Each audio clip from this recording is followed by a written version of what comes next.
Good afternoon. Earlier today, Attorney General Dana Nessel was joined by officials from the Department of Justice and the FBI to announce state and federal charges against 13 members of 2 militia groups who were preparing to kidnap and possibly kill me. When I put my hand on the Bible and took the oath of office 22 months ago, I knew this job would be hard. But I'll be honest, I never could have imagined anything like this. I want to start by saying thank you to our law enforcement. Thank you to the fearless FBI agents.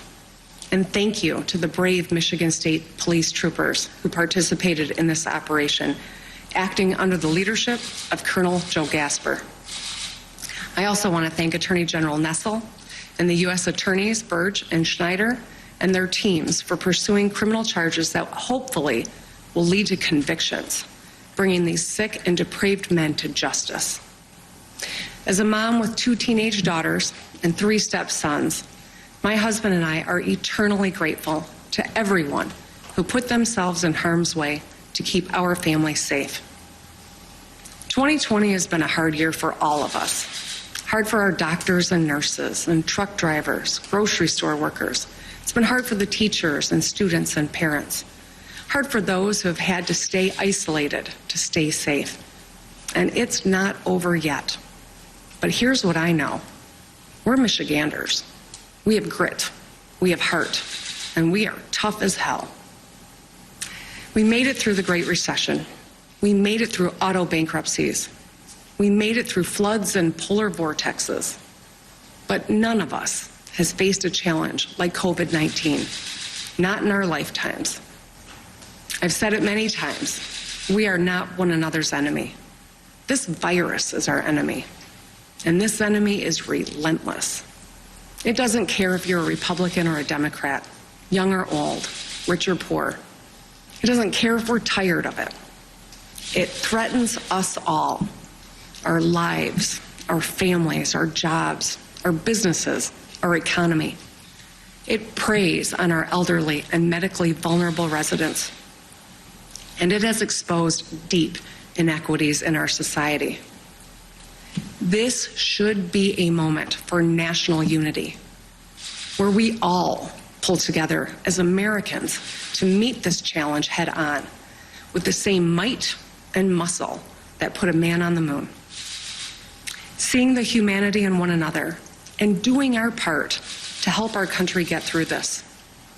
Instead, our head of state has spent the past 7 months denying science, ignoring his own health experts, stoking distrust, fomenting anger, and giving comfort to those who spread fear and hatred and division.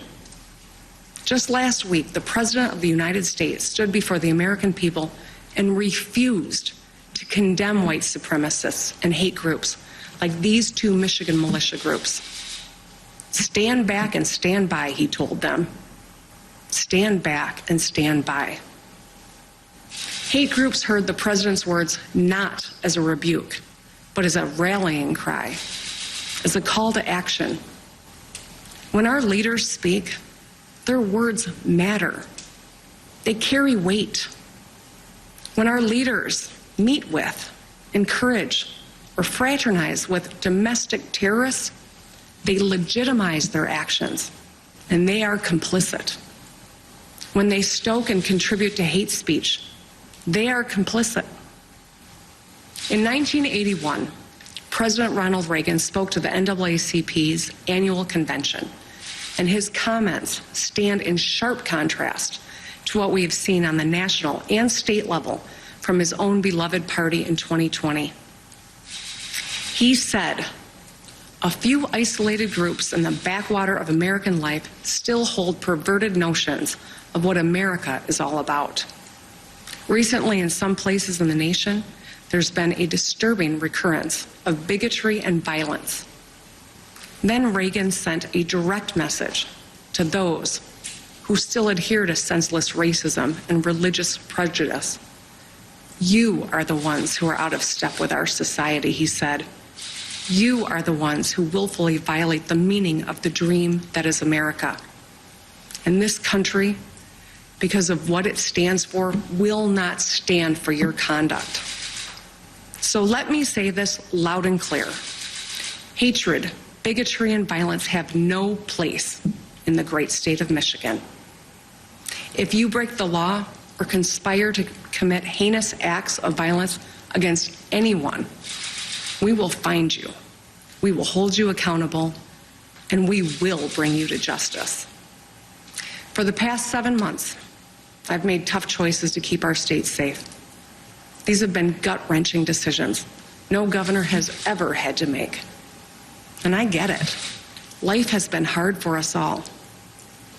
When I get out of bed every morning, I think about the high school seniors, like my daughter, who missed graduation ceremonies, or those Michiganders who've missed weddings and funerals. I think about all the moms who are working from home, making breakfast every day, logging their kids onto their Zoom class, and doing the laundry. Think about the small business owners who spent a lifetime building something great, who are now hanging on by their fingernails just to keep the lights on. The disruption this virus has caused to our daily lives is immeasurable, and it has already taken the lives of more than 210,000 Americans, including over 6,800 right here in Michigan. As painful as these losses are, our hard work and sacrifices have saved thousands of lives. We have one of the strongest economic recoveries in the nation. Make no mistake, there will be more hard days ahead.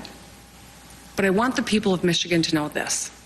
As your governor, I will never stop doing everything in my power to keep you and your family safe. You don't have to agree with me, but I do ask one thing. Never forget that we are all in this together. Let's show a little kindness and a lot more empathy. Let's give one another a little grace, and let's take care of each other. Wear your mask, stay 6 feet apart, wash your hands frequently, and look out for your neighbors. We are Michiganders. I know we can get through this. We will get through this. So let's get through it together. Thank you. We spend a lot of time deconstructing the news, trying to parse it into a form that everybody can understand. We try to find those little nitpicks where it flies above the fray, etc.